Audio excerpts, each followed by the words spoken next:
Yeah. You hear about the call 2900 West Anderson?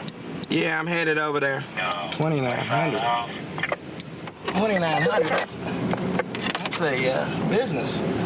I'm John Jones. I was a sergeant investigator. I was working night watch out of homicide when this call comes out.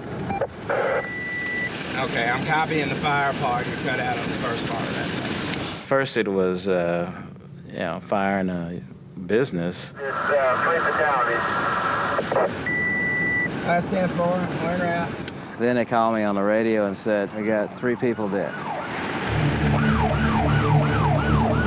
Triple fatality. And I got about a mile down the road, and they said, make that 4. No, that's a shopping center.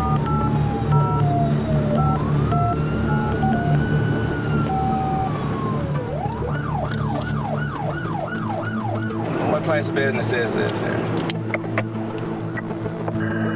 This is the, I can't believe it's yogurt. And when we got out there, and it was just a sea of red. More than 25 years ago, I started reporting on what turned out to be the most horrific crime story I have ever encountered. It happened here in Austin, Texas, in December 1991. I'll never forget how the lead detective described the crime scene. For a long time, I shut out what I saw. Just wholesale carnage. Well, we knew immediately that they were kids. Eliza Thomas, Amy Ayers, Jennifer Harbison, and her sister Sarah.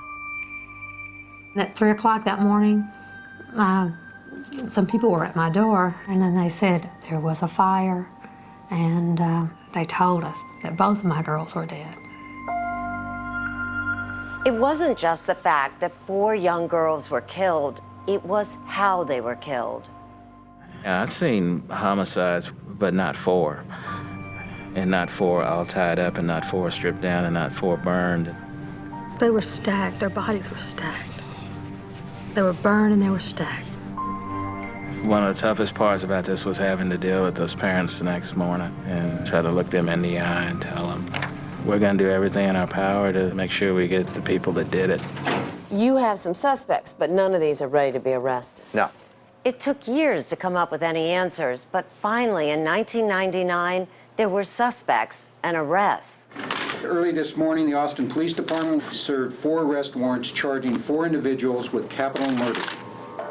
Are you one of the killers of those 4 little girls in that yogurt shop? No, no way, not at all. I'm Robert Springsteen, and I'm just a normal guy.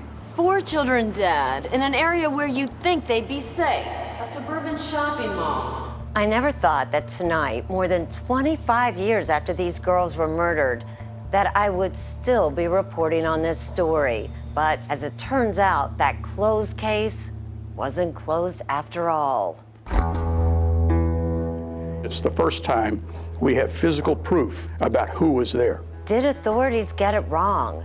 Did they put innocent men in prison? They've been looking at the wrong people the entire time, and the killers are still out there. I know for a fact I know one of them.